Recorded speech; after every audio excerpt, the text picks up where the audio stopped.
and welcome. Today we are going to be talking about verifying, don't trust, DeSci's role in powering trustless innovation with blockchain. I'm Erin Magennis, and I'm really excited to dive into what a lot of these different mechanisms that we might all be familiar with in Web3 and how that can be applied to the scientific sector.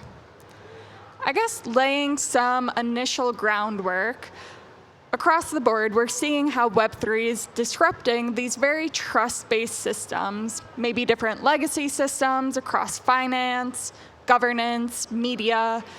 These are a few examples of different brands we might know and love. Next up in this evolution of disrupting these trust-based legacy systems is science, in my opinion, and in the opinion of many others within the DeSci space. And this really is rooted in the issue that trust in science is broken, which I think a lot of people might not realize the full extent of this if they aren't deep within the scientific sector or exposed to it in different types of ways. This is one really renowned example of how trust in science is broken. So in 2006, as a society, we found the cure to Alzheimer's, which was incredible. Billions of dollars went down this path of, based on some different research, looking at some different proteins. And 20 years of entire researchers' careers and societal progress towards finding a cure and developing it further for Alzheimer's went down this pathway. Then just a couple years ago, we found out that this data was manipulated. This image, which is of a Western blot, was basically photoshopped. That set back the progress that we had supposedly made by 20 years.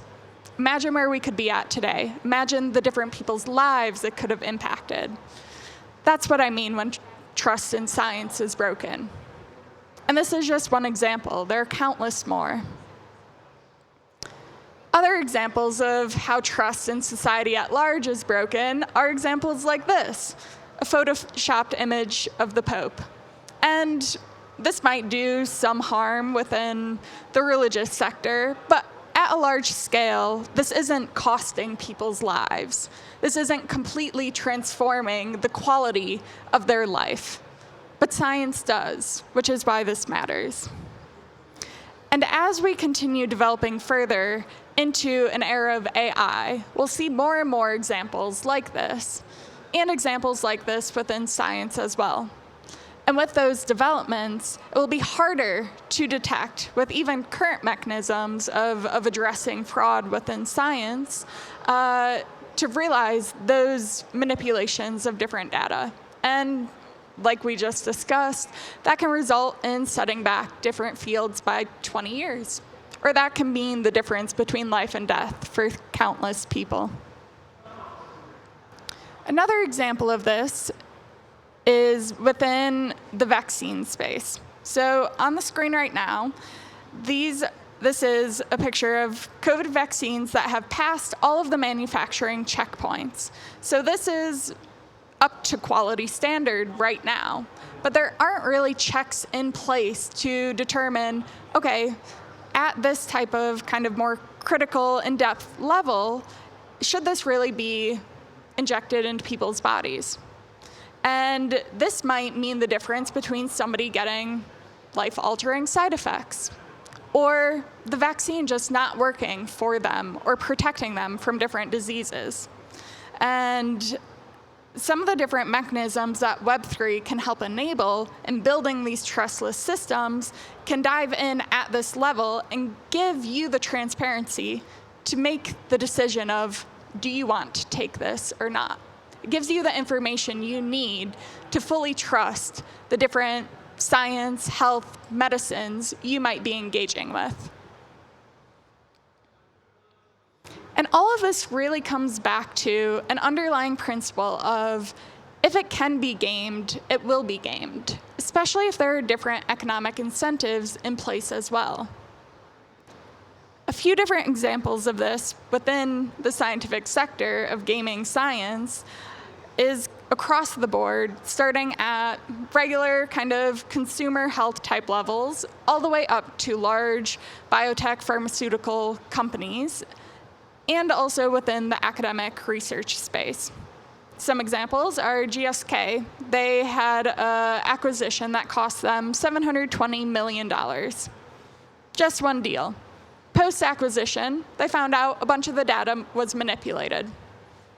That's not useful for their organization, their different stakeholders, and ultimately they lost that money due to that data manipulation and the incentive to not be fully transparent. Within the Web3 space, there are a ton of different apps, such as StepIn, which was an example that gained a bit of popularity a couple of years ago. But even within StepIn, using some of these baseline Web3 mechanisms, there was a lot of gamification because people were incentivized to take additional steps or fake steps or automate different portions of it to receive those different economic rewards. So StepIn really doesn't have that place within the health kind of Web3 space anymore, unfortunately. Another example is within academic science, where we're finding fraud within science growing 10x over the past 10 years, and that's only what's being detected so far. There are a lot of really great examples of furthering this detection as well, but paired with that is also furthering the ability to be sneakier about it and manipulate data more effectively, ultimately doing more academic fraud. And this is incentivized because researchers rely on interesting results, flashy results, kind of like the image of the Pope. Doesn't necessarily mean it's true, and that's at the cost for all of us. At a baseline, this is really connected to the fact that there's this replication crisis going on right now, and 70% of scientific experiments cannot be replicated. And this is why we're still waiting for different discoveries and cures. When we're thinking about decentralizing science across the board, there's a fundamental challenge within this space that some of the other sectors that Web3 is able to really effectively address. It's a little bit more complicated in science. And that's due to the fact that a lot of science is based on hardware. It's based on people interacting with different lab equipment, different machines, to do these different experiments. So when we're thinking about what does a trustless system within science look like, it can't be purely digital, like the financial sector was able to get away with, or like media is able to get away with as well, to build out those trust systems within it. Within science, because it has such this core foundational layer in hardware, to build this trustless system, it also needs to be happening at that hardware level and through automation to be able to fully trust what's happening, removing some of those different variables at play. So what might that really look like? It can look like starting at that hardware integration level. From there, being able to cryptographically sign as that data is being created at that source level, having that proof be put on chain, and then allowing access to view that verification instantly for consumers or whoever that end user might be that is relying on this data being true. This is kind of high-level flow of what this might look like. And then from there, that can extend into a lot of other mechanisms, dApps, and other platforms. It's kind of the foundational layer. And in real life, this can look like integrating with a really wide range of different lab equipment or hardware devices, from PCR machines to looking at COVID vaccine purity levels with electron microscopes, EEG devices, and that can even extend into kind of the broader research domain with Web2 companies doing neuromarketing campaigns. And then also with bioreactors that citizen scientists might use, which is this entirely new layer and ecosystem that is able to be unlocked if we're able to trust one another and trust the data we each are producing. Doubling down on what this might enable or look like at scale is having an entirely verified bioreactor mainframe. And that can enable larger scales of data, especially open data, going into different data marketplaces, incentivizing contribution, building out more trustworthy AI or causal models, and having tokenization to be attributed to the people that are proving the work that they're doing, as well as other prediction markets, dApps. Everything we're able to see in the broader Web3 landscape can then be built off of this first trust layer within science. This is really what enables true decentralized science, this trust. And this layer is what can unlock what the future of science might be able to look like right now, and that we're already trending towards, this creator economy of science, the long tail of science, where biohackers or maker spaces or citizen scientist communities or individuals are able to participate at the same level that different Ivy labs are able to participate, with the same level of trust, credibility, and also the ability to build up reputation within this space, which is really the currency within science right now.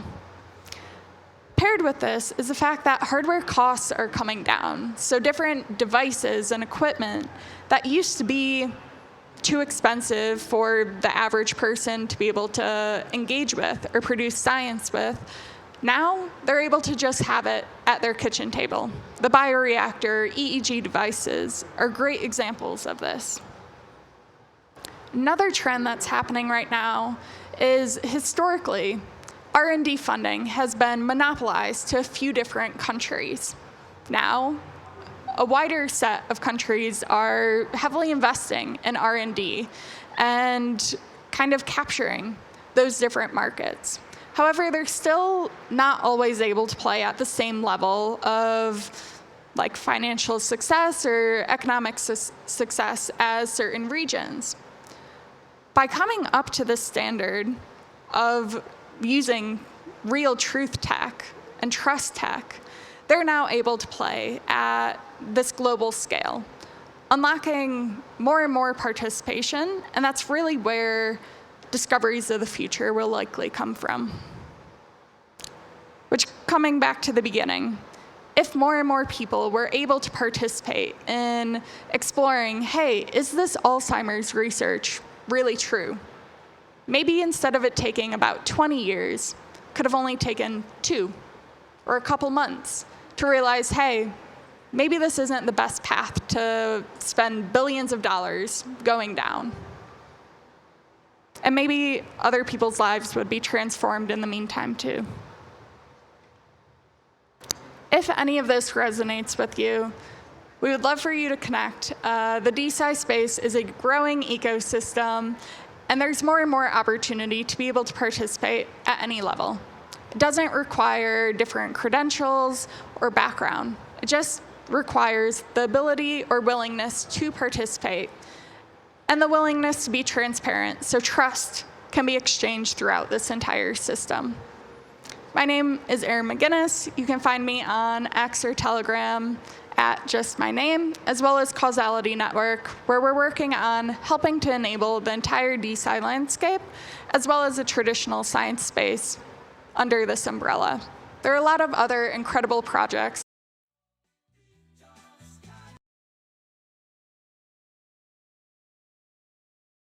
systems within science can look like. Please reach out. It's going to be a really exciting future of discovery. Thank you.